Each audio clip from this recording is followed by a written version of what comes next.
Sesungguhnya Fir'aun telah berbuat sewenang-wenang di muka bumi dan menjadikan penduduknya berpecah belah. Dia bertindak semena-mena, lalim, melampaui batas, lebih mementingkan kehidupan dunia dan berpaling dari ketaatan Rob yang Maha Tinggi. Fir'aun memecah menjadi banyak sekali golongan dan kelompok dan menindas sebagian di antara mereka.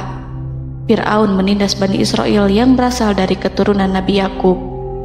Saat itu, mereka adalah penduduk bumi terbaik. Mereka berada di bawah kuasa Raja Tiran yang zalim, yang memperbudak dan mempekerjakan mereka untuk pekerjaan-pekerjaan hina. Ada banyak faktor yang melatar belakangi perbuatan raja tersebut. Selain karena kebencian, ada juga faktor ramalan yang beredar pada saat itu. Bani Israel mengalami siksaan dan penyiksaan yang tak terkira. Nabi Musa diutus oleh Allah Subhanahu wa Ta'ala untuk membebaskan Bani Israel dan telah berulang kali memperingatkan Fir'aun agar membebaskan kaumnya. Namun Fir'aun tetap bersikeras dan menolak. Suatu hari Allah Subhanahu wa Ta'ala memerintahkan Nabi Musa untuk kembali kepada Fir'aun dan menunjukkan mukjizat. Di sana Nabi Musa menunjukkan beberapa mukjizat, termasuk mengubah tongkatnya menjadi ular raksasa dan di tangannya mengeluarkan cahaya. Namun Fir'aun tetap ingkar, dan dari situlah awal mula kehancuran Fir'aun dan pengikutnya. Tentang bagaimana detail kisah lengkapnya serta kelanjutan nasib Fir'aun, dari mana awal mula keangkuhan Fir'aun sampai mengakui dirinya sebagai Tuhan, serta dari mana sumber kekayaan Fir'aun yang sampai penasihatnya saja Qorun bisa membangun istana megah, akan dibahas lengkap di sini.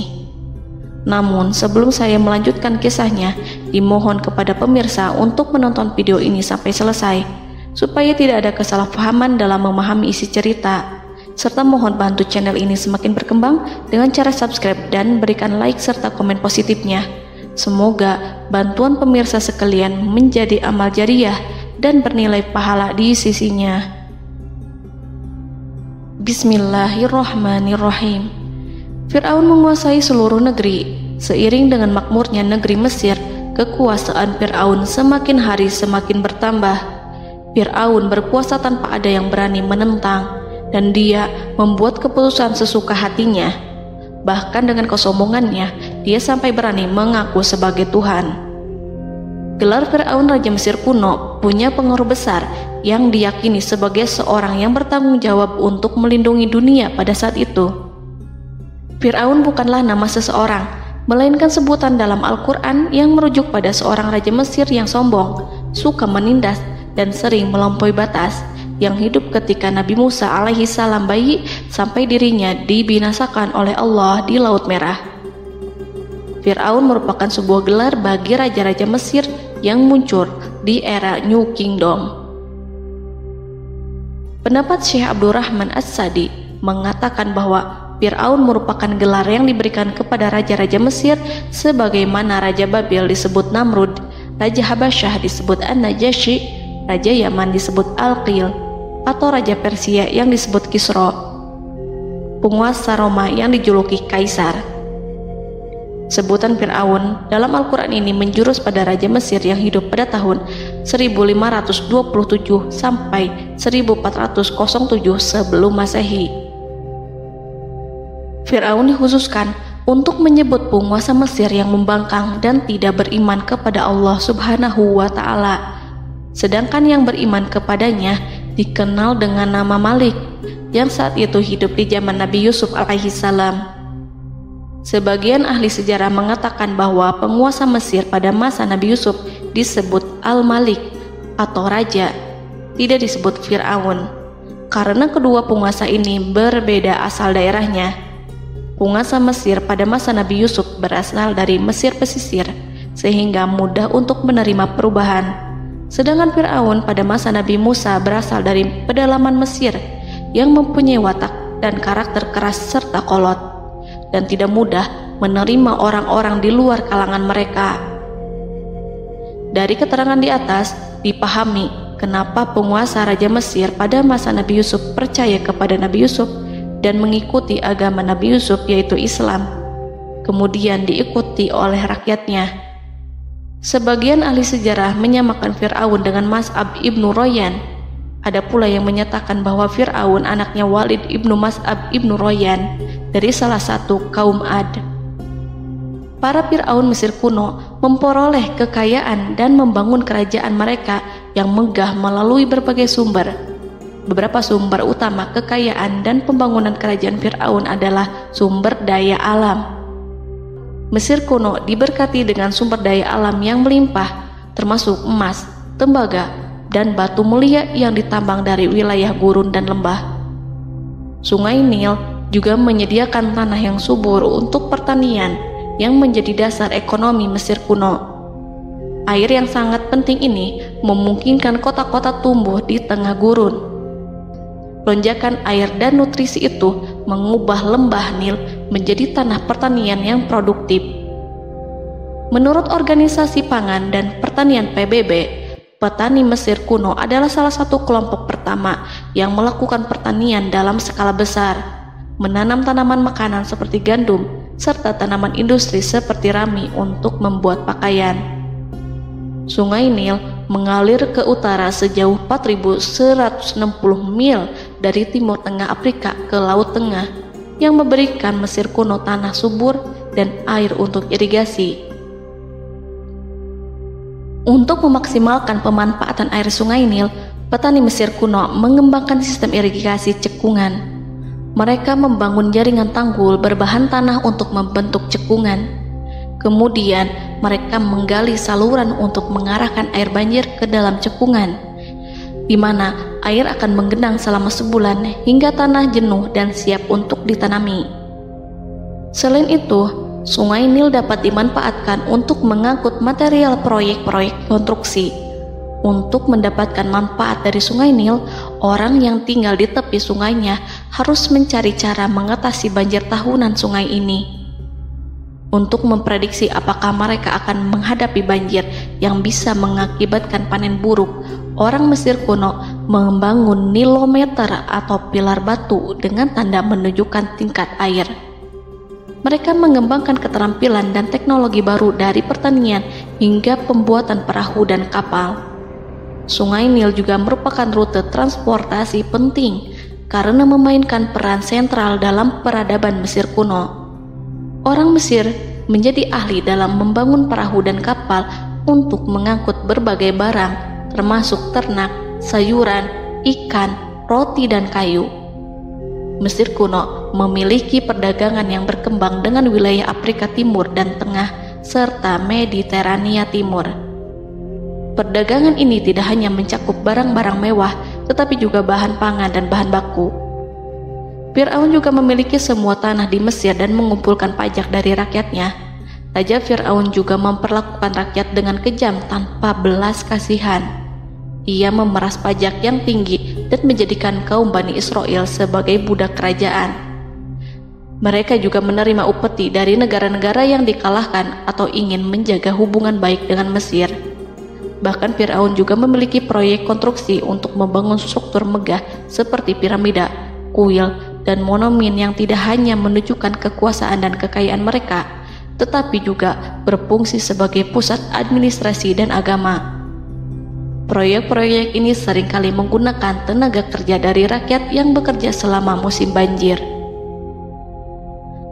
Kekayaan dan kerajaan megah Fir'aun merupakan hasil dari pengelolaan sumber daya yang efisien, eksploitasi sumber daya alam, dan kebijakan ekonomi yang cerdas. Ini semua mencerminkan kemajuan teknologi, organisasi sosial, dan kekuatan politik Mesir kuno. Kekayaan para Fir'aun Mesir kuno memang sangat luar biasa dan telah menjadi topik penelitian dan kekaguman selama berabad-abad. Fir'aun juga dikenal karena kehidupan mewah mereka. Sebagai penguasa Mesir kuno, Fir'aun hidup dengan kekayaan dan kemewahan yang hampir tak terbayangkan, yang mencerminkan kekuasaan dan status mereka.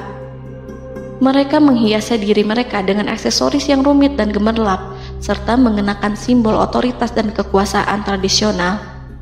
Dan Allah memberikan kepada Fir'aun berupa istidratuhul afiyah, yakni hidup sekian lama tanpa pernah merasakan sakit.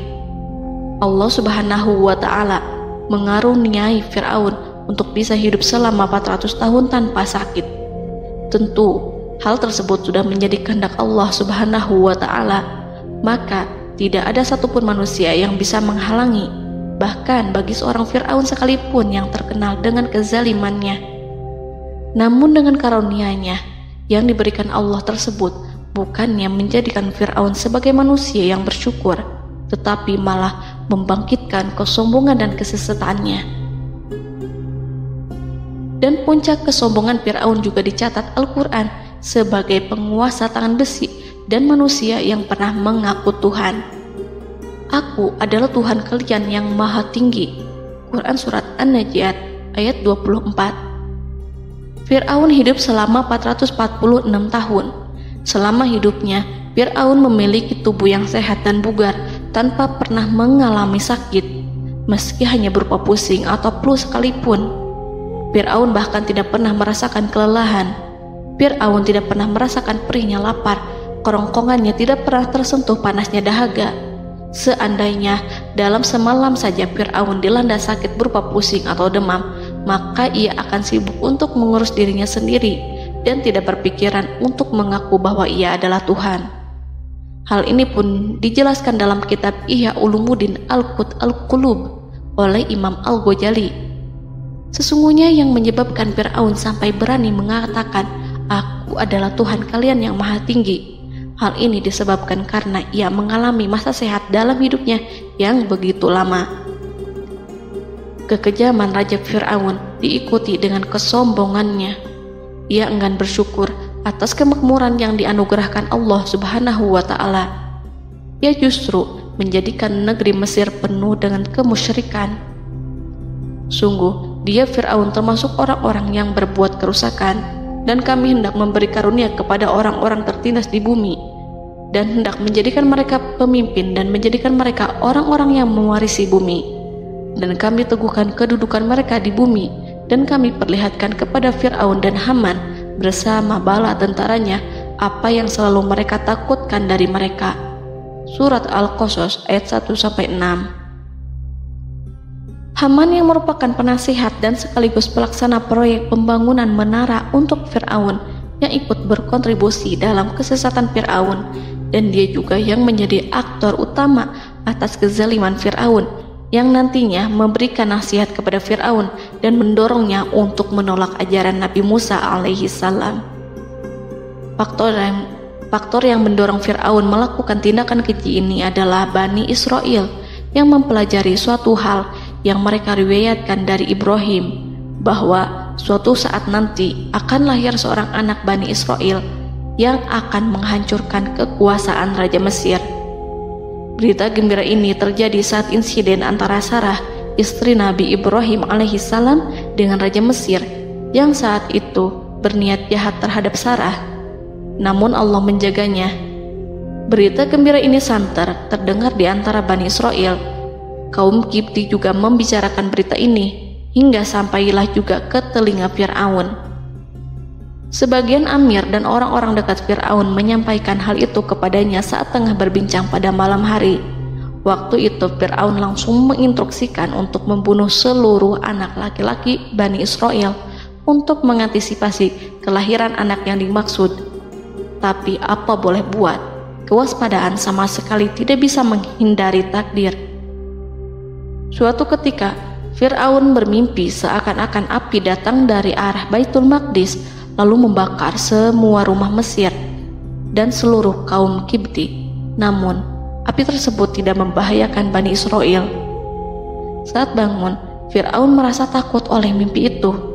Ia kemudian mengumpulkan seluruh paranormal dan tukang sihir. Fir'aun bertanya kepada mereka terkait mimpi itu. Mereka berkata, akan lahir seorang bayi laki-laki dari kalangan Bani Israel yang akan menghancurkan penduduk Mesir. Sebab itulah Fir'aun memerintahkan untuk membunuh anak laki-laki dan membiarkan hidup anak perempuan. Fir'aun sangat mewaspadai agar Musa tidak lahir, hingga menunjuk sejumlah laki-laki dan dukun beranak berpatroli memeriksa para wanita hamil dan mendata waktu kelahiran mereka. Jika ada yang melahirkan anak laki-laki, si bayi langsung disembelih oleh para algojo seketika itu juga.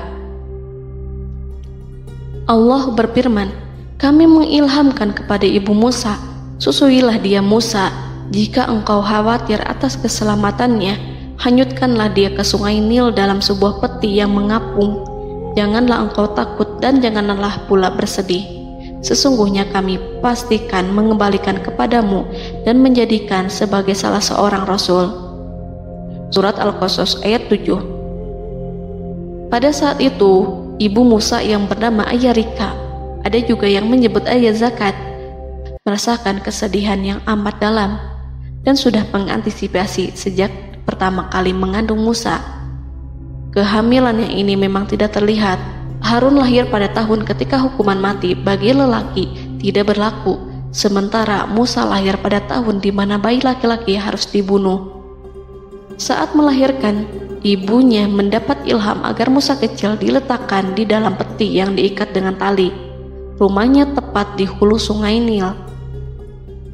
Ia menyusui Musa, kemudian ketika khawatir pada seseorang, ia meletakkan Musa di peti itu, lalu dilepaskannya ke lautan, sementara talinya tetap dipegang. Setelah semua orang pergi, ia tarik kembali peti itu.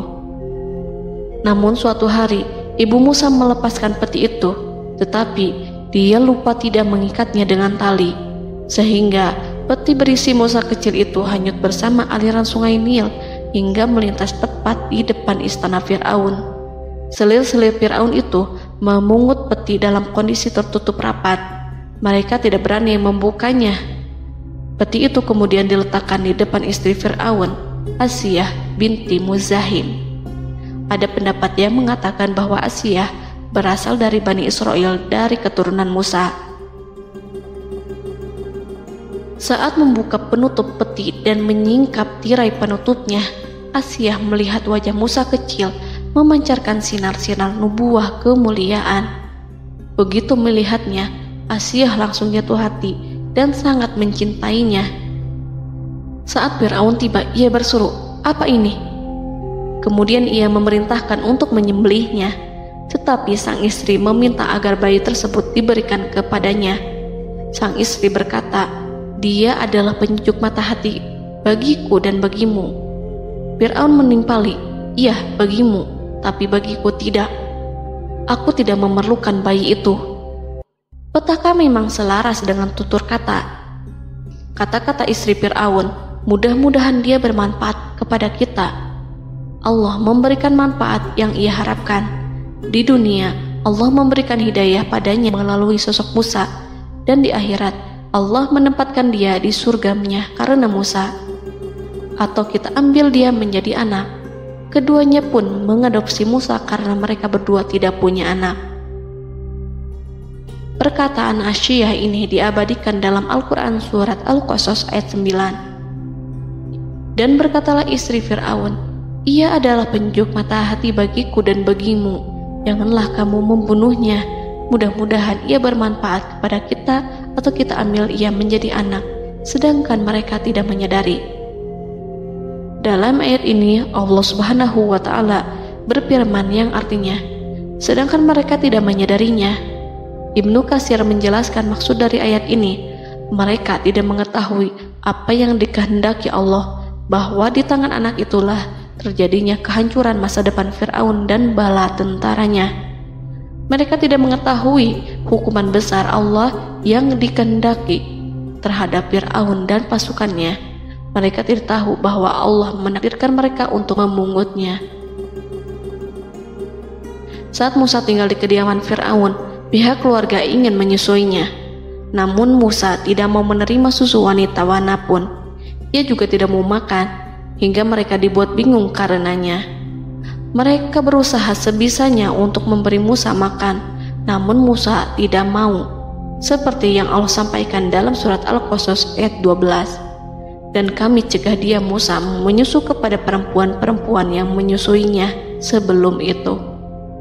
Mereka kemudian mengirim Musa bersama para dukun beranak dan sejumlah wanita ke pasar. Mungkin Musa mau menyusu pada seorang wanita di sana. Saat semua orang berdiri di hadapan Musa, saudari Musa melihatnya. Ia tak memperlihatkan sikap seakan-akan mengenal bayi yang sebenarnya adalah adiknya. Mereka kemudian pergi bersama saudari Musa itu ke kediaman Musa. Musa kecil kemudian digendong ibunya untuk menyusui bayi itu. Bayi yang tidak lain adalah anaknya sendiri, langsung menyusu dengan lahap. Melihat hal itu, mereka merasa sangat puas dan gembira. Mereka pun melaporkan peristiwa yang sangat menggembirakan itu kepada Asia. Asia meminta agar perempuan yang tidak lain adalah ibunya Musa itu untuk menetap bersamanya dan memohon kebaikan serta kesediaannya. Namun, perempuan itu menolaknya seraya berkata, "Sesungguhnya aku mempunyai suami dan anak-anak yang tidak bisa aku tinggalkan. Akan tetapi, aku siap melakukan jika bayi itu dibawa kepadaku ke rumahku." Akhirnya Asia mengutus ajudan kerajaan untuk menyerahkan bayi itu kepada ibunya Musa untuk disusui secara rutin. Asia kemudian memberikan berbagai macam fasilitas kepada ibu Musa, berupa biaya nafkah sehari-hari, pakaian-pakaian bagus, dan beberapa hadiah istimewa yang lainnya sebagai kompensasi upah menyusui bayi itu. Akhirnya, Musa kecil kembali ke pangkuan ibunya dan berada di bawah asuhannya. Allah telah menyatukan kembali bayi yang bernama Musa itu dengan ibunya sendiri. Fir'aun tidak akan menyangka jika Allah telah mempersiapkan sesuatu yang besar lewat kehadiran Musa kecil di kerajaannya. Sang raja bengis lagi terpedaya oleh banyaknya pasukan yang dimiliki, kekuasaan dan luasnya kerajaan yang maha agung yang tak terkalahkan dan takdirnya tak bisa ditentang. Allah telah memutuskan bahwa bayi itu yang dia dan pengikutnya waspadai keberadaannya itu hingga dengan bengis membunuh banyak sekali nyawa yang tak terhitung jumlahnya. Padahal anak tersebut justru tumbuh dewasa di kediamannya, di atas kasurnya, memakan makanannya dan meminum yang ada di rumahnya. Fir'aun sendiri justru mengadopsi dan merawat serta mengasuhnya tanpa menyadari rahasia besar di balik itu. Anak itu yang membuatnya binasa di dunia dan akhirat karena menentang kebenaran yang nyata yang ia sampaikan kepadanya. Nabi Musa tumbuh dan hidup sebagai salah seorang dari keluarga kerajaan hingga mencapai usia dewasanya, di mana ia memperoleh asuhan dan pendidikan sesuai dengan tradisi istana. Allah Subhanahu wa Ta'ala mengaruniakannya hikmah dan pengetahuan sebagai persiapan tugas kenabian dan risalah yang diwahyukan kepadanya. Musa tumbuh menjadi seorang pemuda yang mempunyai fisik dan akhlak yang kuat. Allah anugerahkan kepada Musa kesempurnaan tubuh dan kekuatan jasmani. Musa juga menyadari bahwa dia hanyalah anak angkat, tidak setetes pun darah Fir'aun mengalir padanya, dan bahwa ia keturunan Bani Israel yang ditindas dan diperlakukan sewenang-wenang oleh Fir'aun dan kaumnya. Maka dia berjanji kepada dirinya sendiri akan menjadi pembela bagi kaum-kaum yang lemah yang tertindas. Kekuatan fisik Nabi Musa memang tidak bisa diragukan. Itu terbukti pada saat Nabi Musa mampu mengangkat batu penutup sumur seorang diri, padahal batu itu hanya bisa diangkat oleh 10 orang laki-laki. Peristiwa kedua saat perkelahian antara Bani Israel dan orang Kipti atau kaumnya Fir'aun, suku asli Mesir. Saat orang Israel meminta pertolongan kepada Musa untuk mengalahkan orang Kipti, Musa menghampiri orang Kipti tersebut. Dengan tangan terkepal, Musa meninju orang Kipti dan matilah musuhnya itu. Orang Kipti hanya mati karena pukulan itu. Musa tidak sengaja dan tidak bermaksud untuk membunuh orang Kipti. Musa hanya berniat membuatnya jera. Dan karena peristiwa itulah Nabi Musa pergi meninggalkan Mesir karena Musa takut terhadap Fir'aun dan tentaranya yang akan membunuhnya. Karena jika mereka tahu bahwa Musa membunuh orang Kipti demi membela salah seorang Bani Israel, akan membuat Fir'aun dan pengikutnya mencurigai bahwa Musa memang berasal dari Bani Israel, dan pada akhirnya akan memicu sebuah permasalahan besar. Dan pada waktu yang sudah ditentukan oleh Allah, sekitar 10 tahun Nabi Musa meninggalkan Mesir. Pada akhirnya Allah mengamanahkan dia sebagai seorang rasul.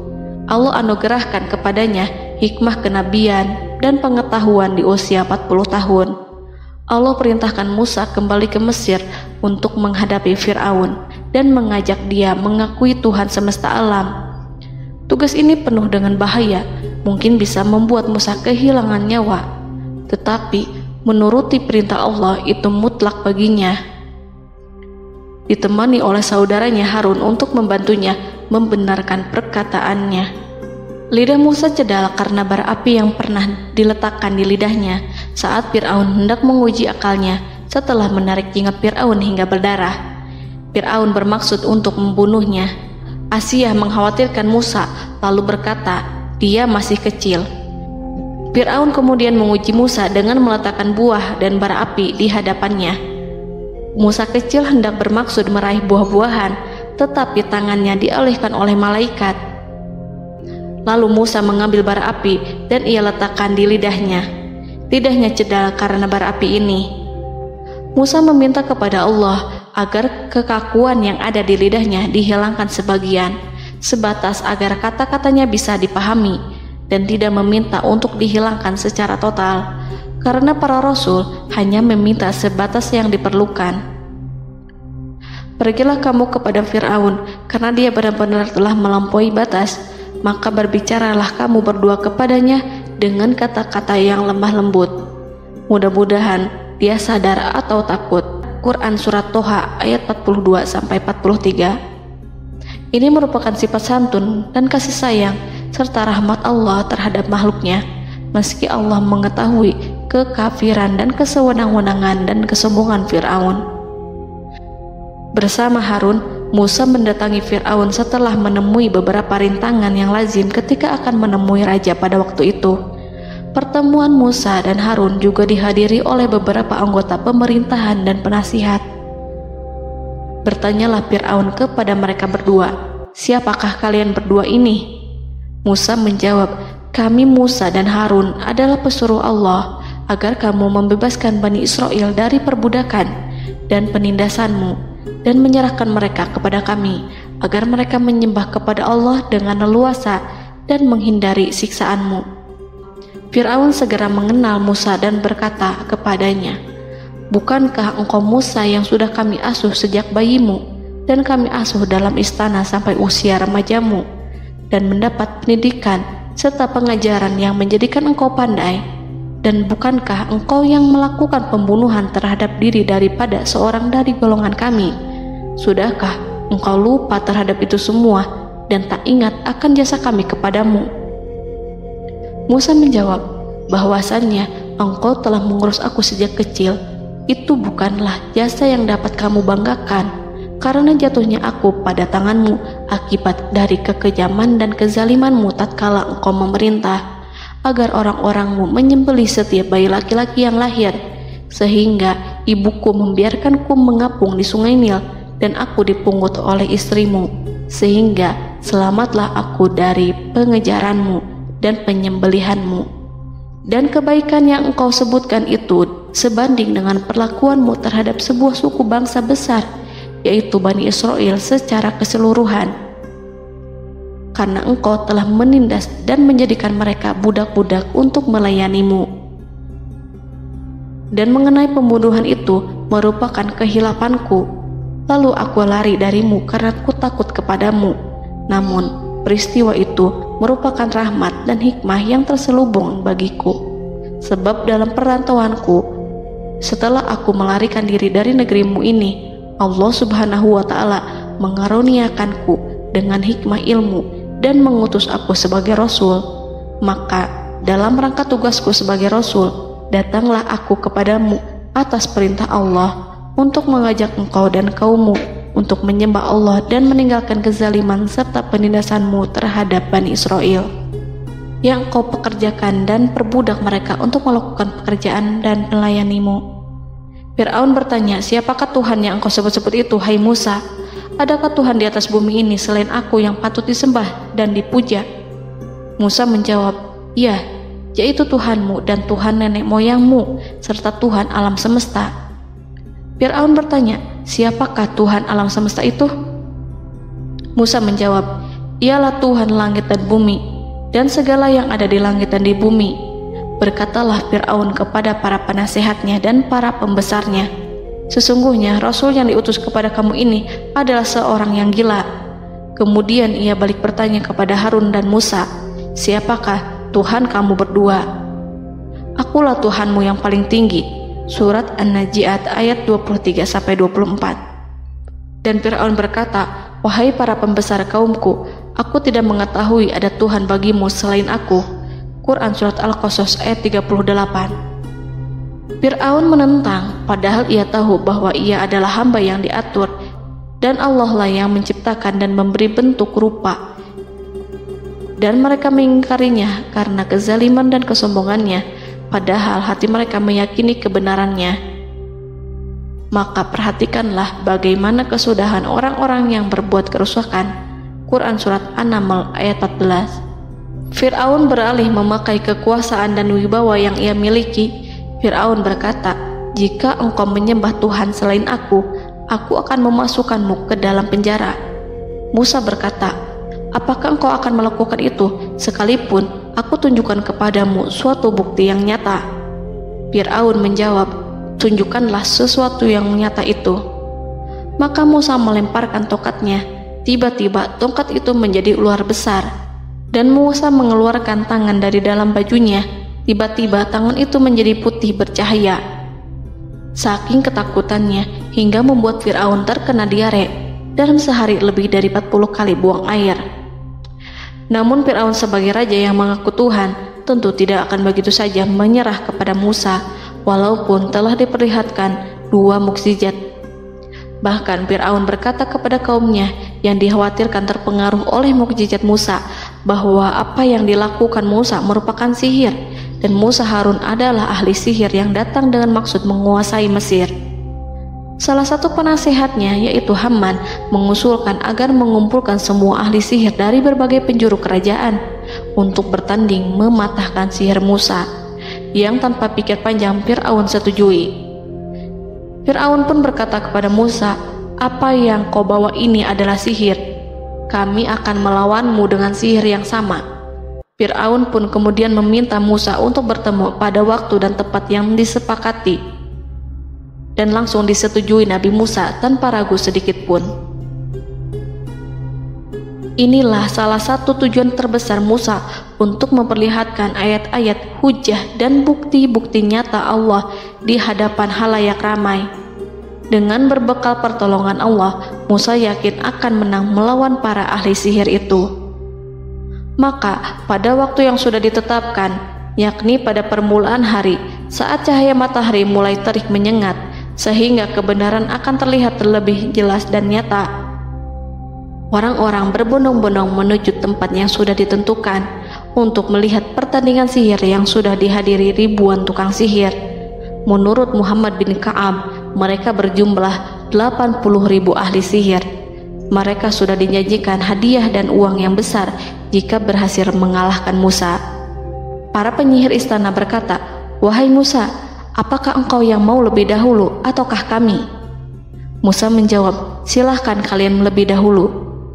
Maka ketika tali-tali dan tongkat-tongkat ahli sihir dilemparkan, tiba-tiba berubah menjadi seakan-akan ia merayap cepat karena sihir mereka. Ada rasa takut yang menyelimuti hati Musa, takut jika orang-orang terkena fitnah sihir dan tipu daya mereka. Namun Allah langsung menguatkan Musa dan berkata, yang diabadikan dalam Quran Surat Toha ayat 65-69. Janganlah engkau takut, sungguh engkaulah yang unggul, dan lemparkanlah apa yang ada di tangan kananmu, niscaya ia akan membuat. Apa yang mereka buat itu hanyalah tipu daya tukang sihir belaka, dan tidak akan menang tukang sihir itu dari manapun ia datang. Saat Musa melemparkan tongkat, tongkat itu berubah menjadi ular besar yang memiliki kaki, berleher besar, dan bentuk yang menakutkan, hingga semua orang lari dan menjauh. Ular itu kemudian menelan tali-tali para tukang sihir dengan satu persatu dengan gerakan super cepat. Semua orang melihatnya dengan penuh keheranan, sementara para tukang sihir mereka tercengang dan bingung kala melihatnya. Mereka melihat sesuatu yang sama sekali tidak pernah terlintas di benaknya dan juga berada di luar bidang yang mereka kuasai. Saat itulah mereka tahu pasti bahwa yang mereka lihat itu bukanlah sihir, sulap, khayalan ilusi ataupun kebohongan semata, tetapi sebuah kebenaran yang hanya bisa dilakukan oleh Yang Maha Benar, yang mengutus mukjizat tersebut dengan benar. Allah menyingkap tabir kelalaian dari hati mereka, menyinarinya dengan petunjuk yang Ia ciptakan dan menyingkirkan gumpalan keras di hatinya. Mereka segera bertaubat dan tunduk sujud kepadanya. Dengan lantang mereka mengatakan kepada semua yang hadir tanpa memperdulikan hukuman ataupun siksaan apapun, "Kami beriman kepada Rob seluruh alam, yaitu Tuhannya Musa dan Harun."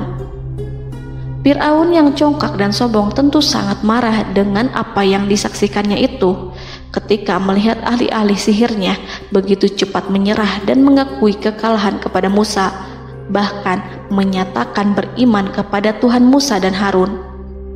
Tindakan itu dianggapnya sebagai pelanggaran terhadap kekuasaannya dan penentangan terhadap ketuhanannya dan merupakan tamparan bagi kewibawaannya. Fir'aun berkata kepada mereka, "Apakah kalian telah beriman kepada Musa sebelum aku memberi izin? Kenapa kalian tidak terlebih dahulu bermusyawarah kepadaku sebelum melakukan tindakan keji di hadapan rakyatku ini? Dia itu pemimpinmu yang mengajarkanmu sihir, dan bukankah ini adalah persengkongkolanmu terhadapku?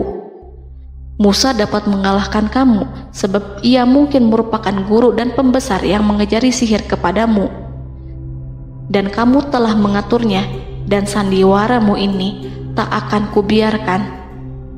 Akan kupotong tangan dan kakimu secara bersilang, dan sungguh aku akan salib kamu pada pangkal pohon kurma sebagai balasan dan hukuman atas pengkhianatanmu ini."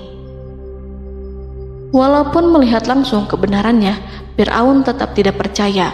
Dia tidak suka keyakinan para penyihir terhadap Musa.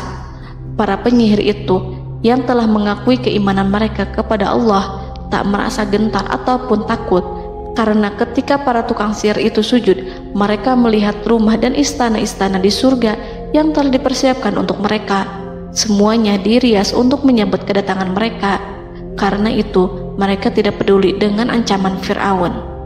Setelah peristiwa kekalahan penyihir Fir'aun dengan mukjizat Nabi Musa itu, Fir'aun serta penasihat dan para pembesarnya, termasuk Haman, merencanakan penindasan yang lebih kejam untuk kaum Bani Israel dan merencanakan pembunuhan terhadap Nabi Musa. Fir'aun khawatir jika gerakan Musa tidak dipatahkan akan mengancam kerajaan dan kewibawaannya yang mengaku sebagai Tuhan. Walaupun sudah diingatkan oleh orang mukmin dari kalangan keluarga Fir'aun agar tidak membunuh Nabi Musa dan menyeru kembali menuju jalan yang benar dan mengingatkan kepada akibat yang buruk yang akan didapati nanti, namun Fir'aun dan penasihatnya tetap berada pada kesesatan. Sebagai balasannya, Allah menghukum Fir'aun dan penduduknya dengan kekeringan dan penyakit yang bertahun-tahun karena menolak Rasulnya. Mereka dilanda banjir bandang, darah yang bercampur dengan seluruh air yang ada. Setiap kali mereka akan mengambil air, baik air sumur ataupun air sungai Nil, pasti akan berubah menjadi darah segar.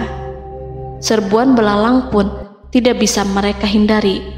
Belalang menghinggapi tanaman hingga tak menyisakan satupun buah, daun ataupun rumput.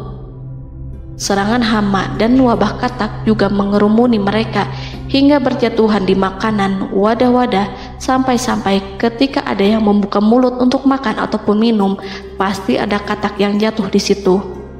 Semua hukuman itu hanya menimpa Fir'aun dan pengikutnya, sama sekali tidak menimpa Nabi Musa dan Bani Israel. Namun mereka tidak belajar ataupun berubah, mereka tetap saja kafir dan hanyut dalam kejahatan. Setiap kali Allah timpakan hukuman kepada Fir'aun dan pengikutnya, mereka bersumpah dan berjanji kepada Musa untuk beriman. Namun ketika hukuman itu dihilangkan, mereka ingkar janji berpaling dan kembali kepada keburukan seperti sedia kala. Dari semua penderitaan ini, Allah perintahkan Musa membawa pengikutnya keluar dari Mesir, memulai perjalanan berbahaya antara hidup dan mati.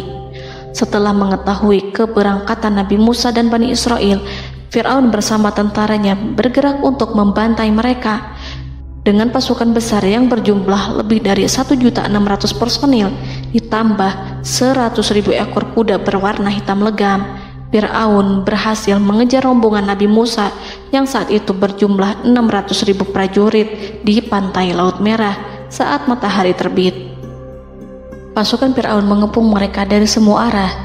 Di belakang mereka ada tentara Fir'aun yang kejam, sementara di hadapan mereka Laut Merah yang membentang luas. Kala situasi kian genting dan Fir'aun beserta seluruh pasukannya mendekat dengan kesungguhan hati, diperkuat dan persenjataan, juga dengan amarah dan kedengkian, penglihatan tidak menetap mengarah ke suatu tujuan, dan hati naik menyesak sampai ke tenggorokan. Saat itulah Yang Maha Penyantun lagi kuasa, Rob Arsy yang mulia, mewahyukan kepada Musa, "Pukullah laut itu dengan tongkatmu." Maka tatkala Musa memukulkan tongkatnya ke lautan, laut itu pun terbelah. Air lautan berdiri tegak laksana gunung yang terbelah oleh kuasa yang maha agung, yang bersumber dari zat yang mengatakan kepada sesuatu, "Jadilah," maka jadilah sesuatu itu. Allah memerintahkan angin barat untuk menyapu kerikil-kerikil hitam lautan, hingga dasar lautan berubah menjadi tanah yang kering, yang tidak melekat pada kaki-kaki kuda dan hewan. Allah memerintahkan Musa untuk melintas bersama kaumnya. Mereka segera turun melintas dengan senang.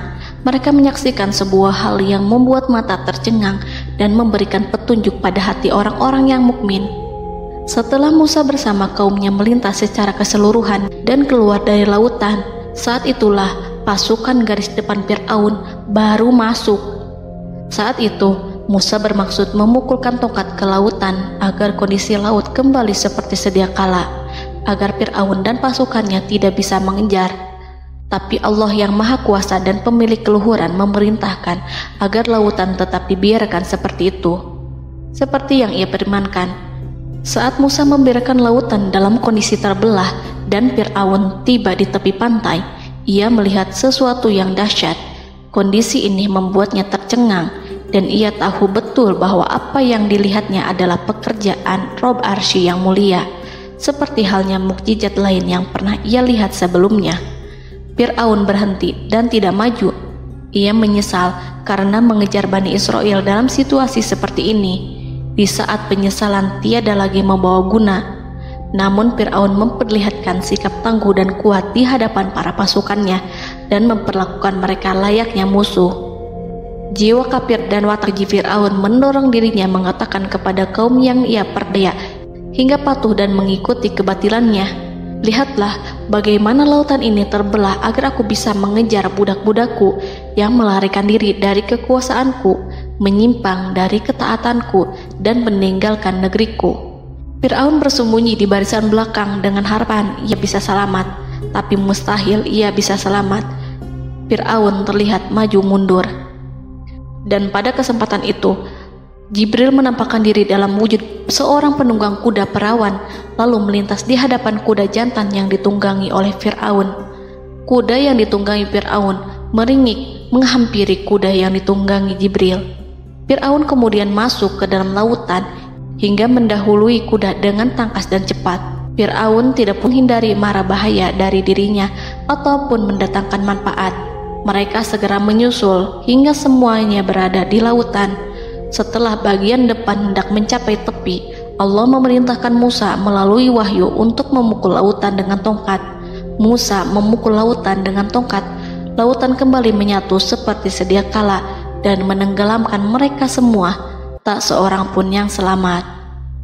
Allah menggambarkan tentang bagaimana Fir'aun didengkot orang-orang kafir Kipti tenggelam.